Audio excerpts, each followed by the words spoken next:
Hello అండి. నేను మీ నవీనాని. ఈరోజైతే ఫ్రెష్ అప్ అయిపోంగాలనే ఇక వంటగదిలోకైతే వచ్చేసానండి. లంచ్‌కైతే ప్రిపేర్ చేస్తున్నాననమాట. ఈరోజు కూరొచ్చేసి పప్పుచారు అయితే చేస్తున్నాను. ఇక నంచుకోవడానికి అప్పడాలు గానీ, వడియాలు గానీ, ఇక ఫ్రైలు గానీ ఏమీ లేవనమాట.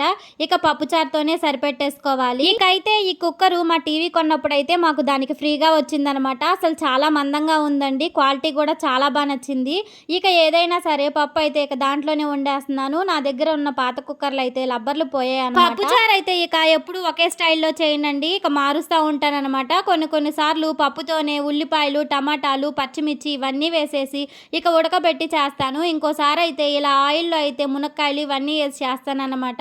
మునక్కాయ ఉన్న ప్రతిసారి ఇక ఆయిల్‌లో ఫ్రై చేసే చేస్తాను. ఇక పప్పుతో పాటు అయితే వెజిటబుల్స్ వేయననమాట. ఇవి 2 స్టైల్‌లో అయితే నేను చేస్తాను. ఇదైతే సాంబార్ టైప్‌లో అయితే ప్రిపేర్ చేస్తాను కానీ సాంబార్ పొడి అయితే దీంట్లో అసలుకు వేయననమాట. మీరైతే పప్పుచారు పెట్టేటప్పుడు ఏ స్టైల్‌లో అయితే చేస్తారండి? వెజిటబుల్స్ అన్నీ పప్పులోనే ఉడకపెడతారా? లేకపోతే ఈ విధంగా ఫ్రై చేసుకొనేస్తారా? నాకైతే కామెంట్ సెక్షన్‌లో మెన్షన్ చేయండి. ఒక్కొక్కరికి ఒక్కో స్టైల్ ఉంటది కదా! ఎవరి వంటలు ఎవరిష్టం వచ్చినట్టు చేసుకుంటారు కదండీ! ఇదైతే నా స్టైల్‌లో చేస్తున్న పప్పుచారైతే. ఇక ఇక్కడ వంటగదిలో కాసేపు ఉండేసరికి ఎండకైతే ఇక చెమటలొచ్చేసాయండి.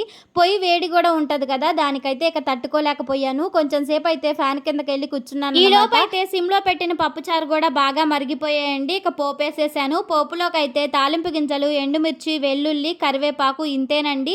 ఇంతకు మించి అయితే పప్పుచారుకు గానీ, పప్పుకు గానీ నేను తాలింపెయననమాట. ఈ మాత్రం వేస్తే సరిపోద్ది. ఇక కరివేపాకు, కొత్తిమీర ఎక్కువ క్వాంటిటీ గూడా వేసేయను. కొత్తిమీర ఏంటంటే పప్పుచారు మరిగేటప్పుడే ఉంటే కాస్తంత వేస్తాను. లేకపోతే లేదు. ఇదేనండి నా స్టైల్ పప్పుచారు.